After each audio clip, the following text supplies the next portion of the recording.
It came quickly. The first day of the year was suddenly there. And with it, the big number. 40. Elara was now officially a middle-aged woman.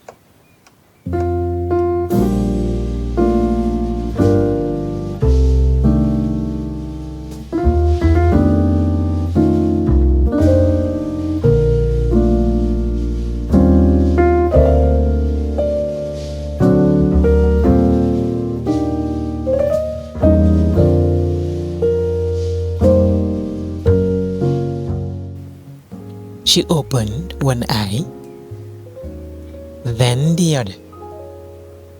Nothing felt different. Still, almost instinctively, she lifted one corner of the duvet and looked down at her legs. Thank God, everything was still where it belonged. She did not know why exactly, but she had been expecting this number for so long that part of her had somehow imagined growing a third leg overnight, or something equally irreversible. Nothing had happened, which was, she decided, both a relief and slightly disappointing. 40, she thought. And yet, here she was, in bed, thinking about coffee. Not wisdom, not clarity, just coffee.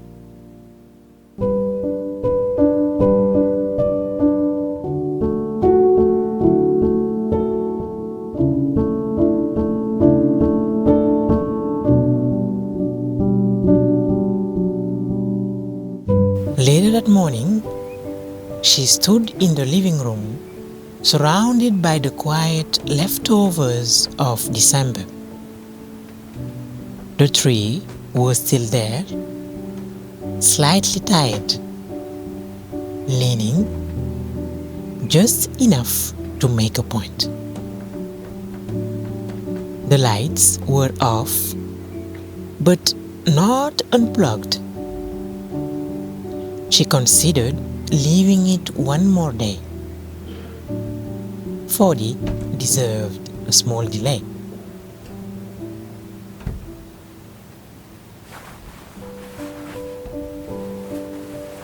She began to take things down, one ornament at a time.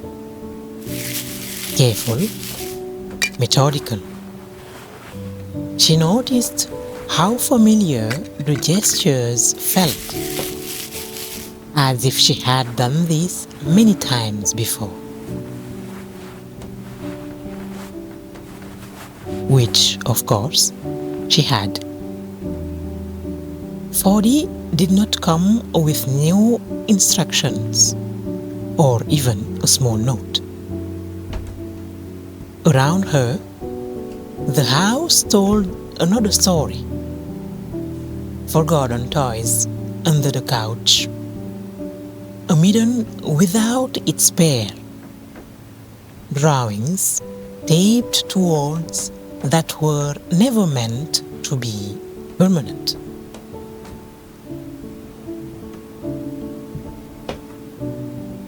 arranging Christmas almost meant sorting through the quiet chaos of children. She picked things up, put them back, accepted that some disorder had simply learned how to live there.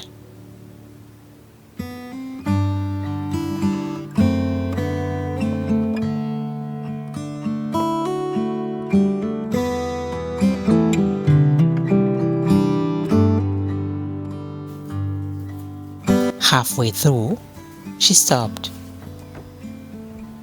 A box opened at her feet,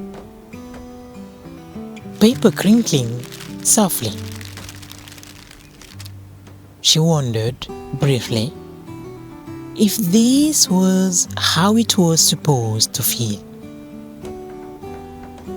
Not dramatic, not emotional, just practical.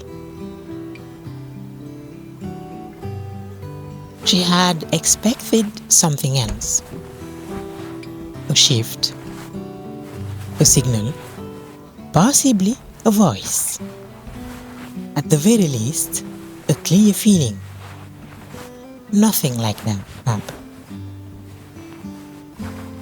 The three disappeared first, then the lights, then the objects that existed only a few weeks a year. When it was over, the room felt lighter and also undeniably emptier. She stood there, hands on her hips, looking around. So this was it. 40 years old, a quiet room, a house that would not stay tidy for long. No music, no glow. Just her and the faint smell of pine that hadn't quite left yet. She made coffee, sat down, let the quiet sit with her. It wasn't comforting, but it wasn't alarming either. It was simply honest.